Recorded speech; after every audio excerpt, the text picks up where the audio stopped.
Mengungkap hukum Tuhan, sebelum dan sesudah manusia jatuh dalam dosa. Sebelum dosa masuk ke dunia, hukum Tuhan tidak ditulis di atas batu atau kertas papirus. Di surga, kehidupan diatur oleh prinsip-prinsip karakter Tuhan, kasih, kebenaran, dan keadilan. Prinsip-prinsip ilahi ini secara alami dipahami dan dijalankan oleh makhluk-makhluk surgawi, termasuk Adam dan Hawa sebelum jatuh dalam dosa. Bahkan keturunan Adam melalui Set hingga kepada Nuh masih menjalankan prinsip Tuhan ini dan memberikan tambahan hukum seperti hukum kurban, halal, haram dan lainnya sebagai bagian jalan untuk mengembalikan manusia kepada Tuhan dan menyelesaikan permasalahan dosa.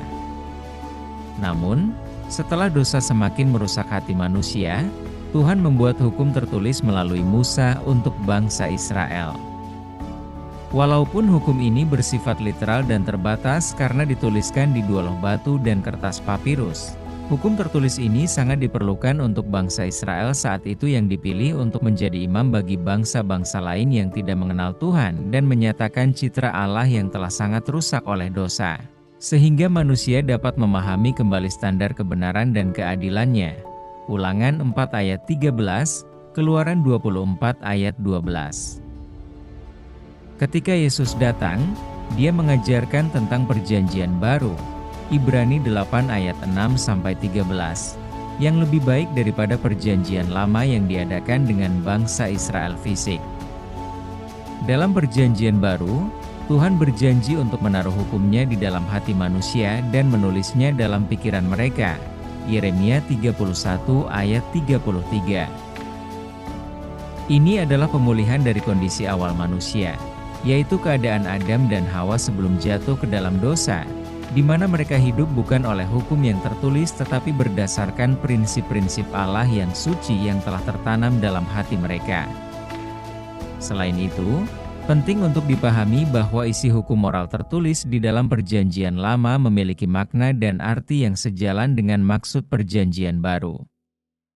Misalnya, dalam hukum perjanjian lama, perintah jangan berzina hanya mengacu pada tindakan fisik, Keluaran 20 ayat 14.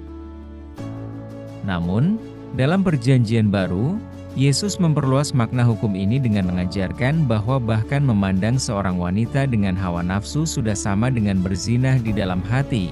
Matius 5 ayat 27 dan 28. Hal ini menunjukkan bahwa meskipun hukum tertulis di perjanjian lama terbatas pada perbuatan lahiriah, esensinya tetap sama dengan prinsip yang lebih dalam dari perjanjian baru, yaitu bahwa dosa tidak hanya terjadi dalam tindakan fisik, tetapi juga dalam pikiran dan motivasi hati. Dengan demikian, hukum moral tertulis dalam perjanjian lama adalah cerminan dari prinsip-prinsip yang lebih mendalam yang diungkapkan sepenuhnya dalam perjanjian baru melalui ajaran Yesus. Apabila Anda ingin belajar Alkitab, maka kami dengan senang hati akan membantu dan dapat menghubungi kami.